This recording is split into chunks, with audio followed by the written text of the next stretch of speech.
நம்ம கிச்சனில் கத்திரிக்காய் சட்னி எப்படி செய்யலான்னு பார்க்கலாம் வாங்க. தேவையான பொருட்கள் 3 கத்திரிக்காய் எடுத்து வச்சுருக்கேன், 3 காஞ்ச மிளகாய் எடுத்து வச்சுருக்கேன், சின்ன வெங்காயம் கட் பண்ணி வச்சுருக்கேன், 4 பல் பூண்டு எடுத்துருக்கேன், புளி கொஞ்சம் எடுத்து வச்சுருக்கேன். இப்போ எப்படி செய்யலான்னு பார்க்கலாம் வாங்க.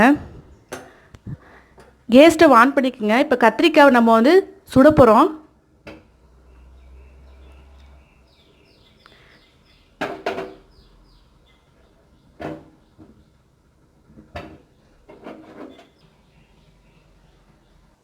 இப்போ கத்திரிக்காய் சுட்டு எடுத்துருக்கோம். இப்போ அடுப்பு ஆன் பண்ணிக்கோங்க. எண்ணெய் ஊற்றிருக்கோம். இப்போ காஞ்ச மிளகாய் போடுறோம். நல்லா வறுத்துக்குங்க. இப்போ கத்திரிக்காய் சுட்டு வச்சுருக்கோம்ல, அதை தோலை நம்ம எடுக்க போகிறோம்.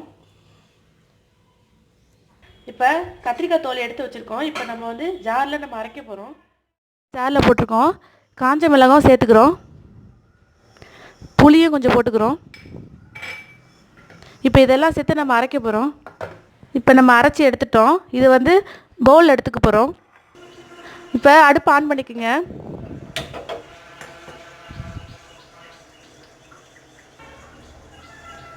இப்போ எண்ணெய் 1 ஸ்பூன் ஊற்ற போகிறோம். நல்லெண்ணெய் 1 ஸ்பூன்,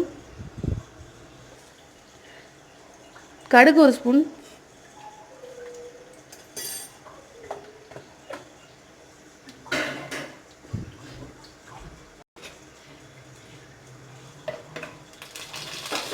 கடுகு பொரிஞ்சிச்சு. வெங்காயம் கட் பண்ணோம்னா அதை போட போகிறோம்.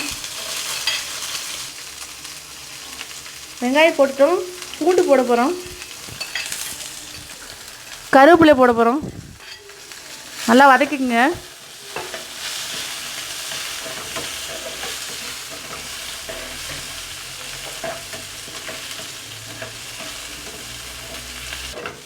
நல்லா வதக்கிக்குங்க. இப்போ நல்லா வெங்காயம் வதக்கிடுச்சு. இப்போ நம்ம அரைச்சி வச்சுருக்கோம்ல கத்திரிக்காய், அதை நம்ம போட போகிறோம்.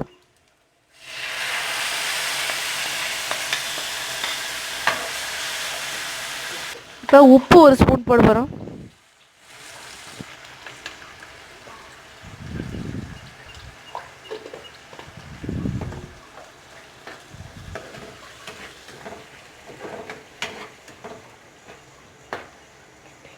இப்போ கெட்டியாக இருக்குது, தண்ணி ஊற்ற போகிறோம். கொஞ்சமாக தண்ணி ஊற்றிக்குங்க. நல்லா கொதிச்சிருச்சு.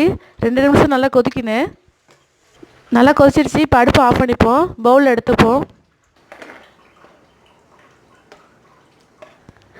நீங்களும் இந்தமாரி ட்ரை பண்ணி பாருங்கள். பிடிச்சிச்சுன்னா லைக் பண்ணுங்கள். மறக்காமல் ஏஹெச் சமையல் சப்ஸ்கிரைப் பண்ணுங்கள்.